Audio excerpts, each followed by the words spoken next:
such words jut into our universities: stakeholders, collaborative partnerships, industry links. While connection, community and communication are powerful, so often community connections are reified and minimised into the money that can be extracted from particular groups in our society for the benefit of our universities. Our universities hold a key function: to enable the public good. The public good is a lot more than sourcing a funding stream for research. Therefore, this week I'm talking with Professor Priscilla Dunk-West to explore the importance of these community connections, but also the gift these alignments grant not only to universities or to academics, but to knowledge.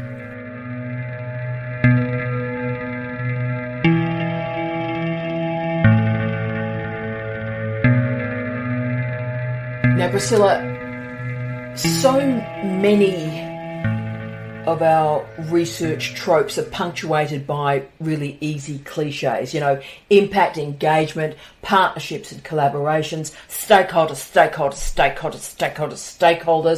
But this week I really wanted to explore with you the authentic connections and relationships, proper relationships with the communities that our universities are meant to serve. Can you tell me how you build these authentic relationships with particular communities? And I particularly want to note your incredible research project on queer communities and menopause. It's going to change the world, this one. So why does this research project matter, and how do you make authentic relationships with this important group of citizens that are so often marginalised or displaced from discussions? I think thanks for the shout out to my project. It's so exciting and it's ongoing, and I'm so excited to be working with a great bunch of people around finding out more about something that's very under researched. Yes. I think researchers who are coming from the perspective of utilising a sociological imagination are better placed to have those collaborative filters in place when they're thinking about research. Because if you're a researcher who perhaps thinks about research as something separate from yourself, at sort of arm's length from yourself, it's more difficult to understand connections to community. You might think about it in terms of dissemination, but you won't be thinking about the formulation of the research issue as emerging from community. And so the lived experience and then experience of being in community is something that, for me, has informed my research.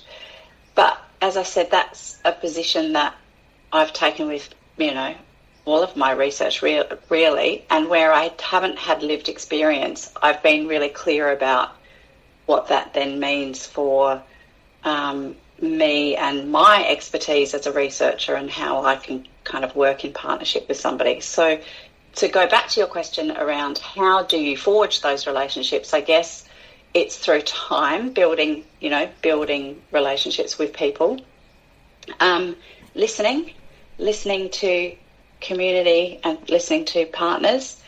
And if you're starting out in this space, universities, and you're kind of located within a university, universities are really interested in ongoing relationships with community. Universities are just an organisation that sit within a particular community and will have sort of partnerships and relationships. And so find those connectors in the university. Find the people in your university that have connections with industry.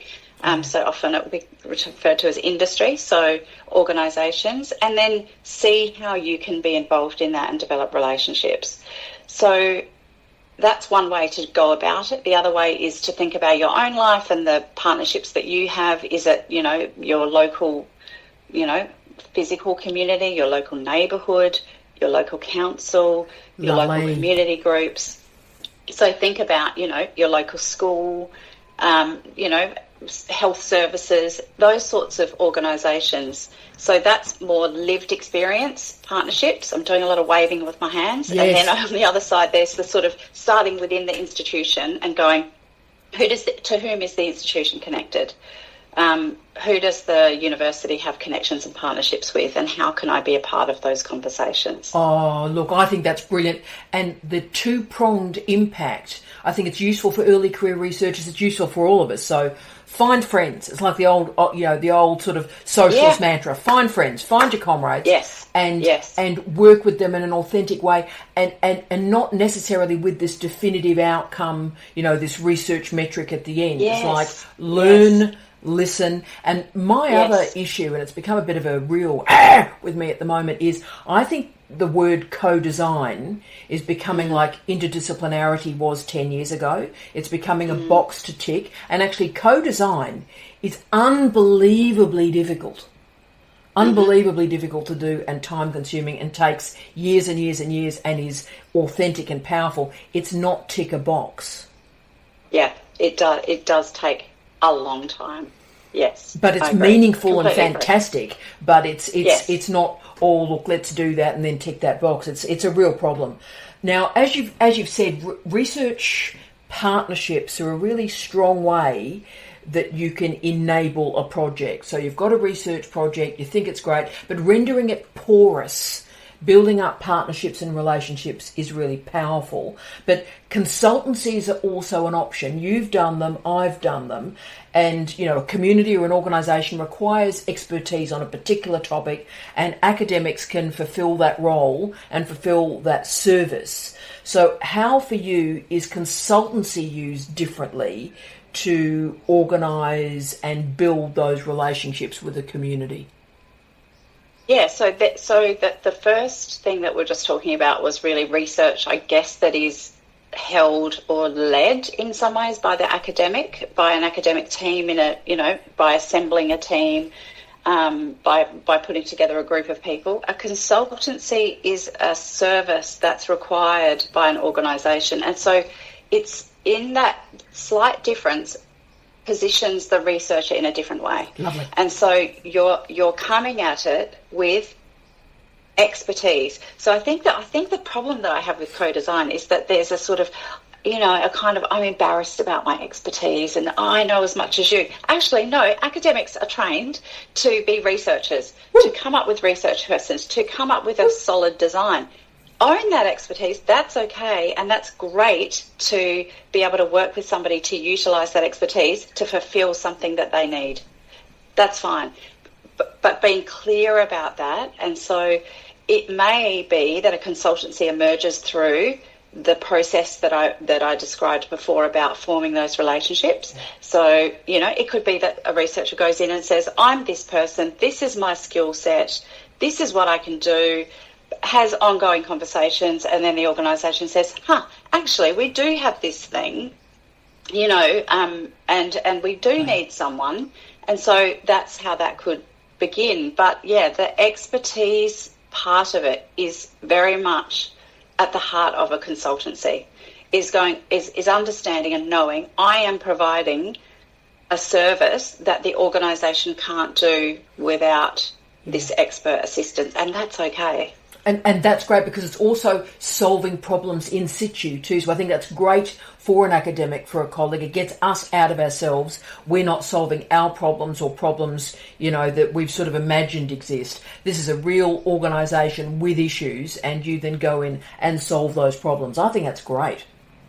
Yeah, absolutely. And in the funding landscape, a lot of consultancies in my area, for example, will be about evaluating a program. Yes. So, we're a community-based organisation. We run these programs. We're going for funding again. We need to demonstrate the efficacy of our services, or we need to do a needs assessment of community. That's where, researchers can come in and provide those services and sort of help in that way. But yes, you're right, the organisation will set the parameters of that consultancy rather than the researcher. Yeah. And that's good for our brain. I think that's great for our brain. Yeah. Now, I also want to talk about something, again, both you and I have done, the opportunity to serve on boards and also be part of community reference groups. I'm, of course, in God's own Palmerston North at the moment and a member of the Palmerston North Disability Reference Group, and that's wonderful and extraordinary and diverse and getting me completely out of my comfort zone. It's amazing. But what sort of specific value does this offer, so the boards, the community reference groups,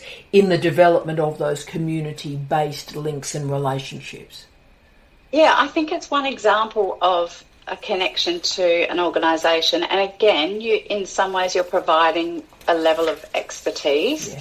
And so you're developing trust with the organisation. I guess as a researcher, it's just being clear about, potential conflicts of interest. Boom. If, say, an organisation wants to pay for a consultancy and, there's, so-and-so we know so well, they're on the board, what's the problem, what could possibly go wrong here? So just being aware of those conflicts of interest potentially. But again, I think it does establish trust within, across institutions or within those researcher community partnerships. And it can be a way that the researcher can find participants for studies and things. And as long as there's clarity, I think that's completely fine. So there'll be peak organisations for particular communities that will champion the needs of the community. And so in my research project, looking at that's at the moment looking at LGBTQ plus experiences of menopause in Victoria. In Australia, there are organisations that are connected to people going through menopause. So it might be a GP clinic, but it also might be a specific health service. And so as a researcher, it's really important for me to have relationships with, a whole bunch of stakeholders, if you like, to communicate about the research, to disseminate the findings, to spread the word about, the study and to hear as many voices as possible. So, it's a multi-pronged kind of approach when you're thinking about being on boards and things, because you've got to think about, what's the purpose and then what are the limits to my role here in terms of, what are my needs versus what are the community organisations' needs. I think that's amazing. And again, you've clicked up that crucial point about conflict of interest. So when you're in, I was hoping we might go there, and we did. So in those board environments, in those reference groups environments, incredibly useful. But ensuring the academic has parameters around the role and they are expressed and spoken to. But also, as you've said in your great new research, that part of your dissemination plan may be disseminating to these reference groups and to these boards as well. Mm-hmm. Mm-hmm. Oh, phenomenal. Absolutely. Yep. Phenomenal. Now, of course, I'm getting into the stroppy old goth bit of our conversation, as we do every week. Now, we're living in anti-intellectual times. I can't even speak most of the time, Priscilla. I can't even speak. It's anti-intellectual, and look, women with PhDs are just not very popular. Really? Aren't they? I don't know about this yet. Yeah, so look, I wrote a piece, was it this year? I think the title was... what was it? Shut your cake hole, you overeducated whore, the weaponising of the PhD. And so I went through and showed the problems of that. Yes, but women with PhDs are just not popular. And so what strategies do you use moving through life, mate, to sort of flatten the power imbalance a bit and still create those authentic conversations between academics and the community we serve, noting that sort of a woman with a doctor in front of a name, the alphas and the incels are rendering us quite unpopular and a bit of a problem. I've never been popular, and I've never aimed to be popular, and I love being a weirdo, the sitting on the edge of things and the outsider and all of that sort of stuff. So that's the first thing, I guess. But you and I have talked about safety and being a woman on, I completely understand that, and it makes me furious and my blood boil. And I guess the most radical thing that people can do in those times is to stand up and assemble and connect with other people and have that kind of solidarity. I've got to take a very Marxist kind of, I think that is a really powerful way to block some of those very privatized and individualized forms of violence. to do it in a way that shows solidarity. And I've seen people do this online where they share, people's posts, share the abuse that they're getting privately, because a lot of the abuse is that sort of, like I said, individualised, and character assassins, and, critiquing women in a very kind of gendered way. Yeah. And so, I think the problem is not ours to solve. It's the people perpetrating violence and aggro and disrespect.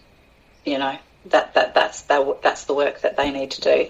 And so being clear about that and having solidarity around that. I mean,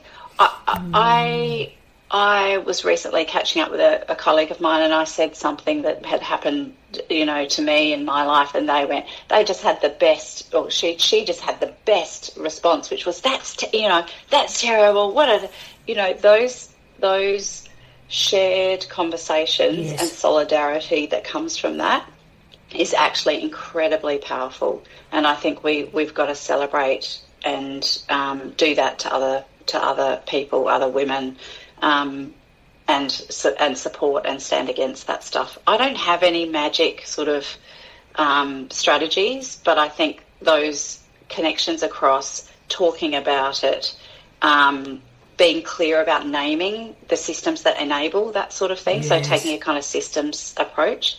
I think that those sorts of things, thinking about it in a sociological way, I guess, helps me make sense of it. Communities of care, because an individual can be bullied. A community of care is difficult to bully.